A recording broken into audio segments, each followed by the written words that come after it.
की होती हैं? 5 प्रकार की। ये याद रखना है, स्वर संधि भी कितने प्रकार की होती हैं? 5 प्रकार की। सबसे पहले आती है दीर्घ संधि, फिर आती है गुण संधि, फिर आती है वृद्धि संधि, और 4th नंबर पर आती है यण संधि, और 5 नंबर पे आती है अयादी संधि। 9, 10, 11, 12 सब में यही संधि पूछी जाती हैं। ये व्यंजन और विसर्ग तो कम पूछी जाती है, हमें इनको समझना है। इनको समझने के लिए हमें सबसे पहले समझना होता है स्वर। कौन कौन से अक्षर आते हैं स्वर में? हाँ, आ से लेकर आ और बड़ा ए, फिर आता है ई, बड़ी ऊ, और उसके बाद क्या आता है? इसे एक ग्रुप बना लेते हैं। फिर आता है ए, ऐ, ओ, औ। ये सब कौन से अक्षर हैं? स्वर हैं। बाकी सब का से लेकर क्या तक क्या है? व्यंजन। ये याद रखना है। जब स्वर अक्षर की बात करें, हमारी मात्राएं स्वर से मिलकर बनी है कि व्यंजन से मिलकर बनी? कितनी मात्रा है? स्वर से मिलकर बनी है। अच्छा, ये इसमें कौन सी मात्रा बनेगी? बड़ा है। इसमें छोटी की, इसमें बड़ी की, इसमें ऋषि की, वो वाली इस टाइप की होती ना।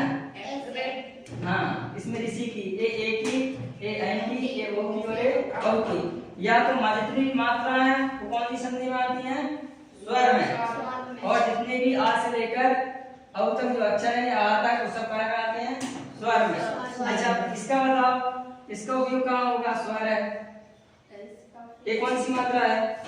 तो हम इसका ऐसे समझेंगे, कोई भी अक्षर जो होता है पूर्ण नहीं होता। ऐसे यहाँ पर लिखा है माँ। अब ये बताना है ये माँ किससे मिलकर बना है? इसमें कौन कौन से अक्षर मिले हैं? उच्चारण करो। माँ आखिरी में क्या बोलते हैं? आ। माँ, इसमें क्या आ रहा है आखिरी में? आ रहा है इसमें। तो इसे लिखेंगे, ये होता है आधा माँ, और इसमें क्या जुड़ा होता है? आ। जब क्या बनता है? माँ बनता है। ऐसे कोई दूसरा अक्षर बोलो, जैसे सा। आ रहा है कि नहीं? सा किससे मिलकर बना है? आधा सा और आ। तो जितने भी व्यंजन हैं उसमें कौन सा स्वर जुड़ा होता है? आ। जब ही क्या बनता है? एक व्यंजन बनता है। कोई सा भी शब्द ले लो, पा ले लो, ये भी आधा पा और आ मिलकर बना है। इसे क्या कहते हैं? विच्छेद करना। अब जब तक हम इसमें आ नहीं ढूंढेंगे हमसे विच्छेद नहीं होगा। इसीलिए आ का उच्चारण कहाँ होता है? कोई भी शब्द जिसमें कोई भी मात्रा नहीं है उसमें हमेशा कौन सा अक्षर है? आ। बाकी सभी मात्रा को दर्शाते हैं लेकिन ये नहीं दर्शाता। कितना है समझ में? अब आपसे पूछे स्वर संधि की डेफिनेशन क्या है? स्वर संधि किसे कहते हैं? तो स्वर के दो वर्णों से मिलकर जो संधि बनी होती है वह स्वर संधि कहलाती है। जब स्वर संधि में कौन से आएंगे? स्वर ही आएंगे। जितने स्वर अभी हमने लिखे थे वो कहाँ में आएंगे? स्वर संधि में। इसमें क्या है? व्यंजन नहीं आएंगे। स्वर आएगा या बड़ा। इनको एक ग्रुप बना लेते हैं। इसे मान लेते हैं हम x, और इसके बाद ई, और बड़ी ई, छोटा ऊ और बड़ा ऊ और ऋषि, इसको मान लेते हैं हम y ग्रुप। अब बचा ए, ऐ, ओ और औ, इसे मान लिया हमने z ग्रुप। इन ग्रुपों को याद रखना है जब भी हम आगे संधि कर पाएंगे।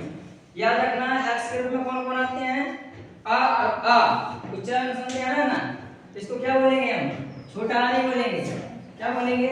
आ। आ क्या बोलेंगे? आ और आ। ये कौन से ग्रुप होता है? मान लो अभी हमने इसको नाम दिया x। आ और आ कौन से ग्रुप में आते हैं? x। ई, ऊ, ऊ और ऋषि ये कौन से ग्रुप में आएंगे? y ग्रुप में।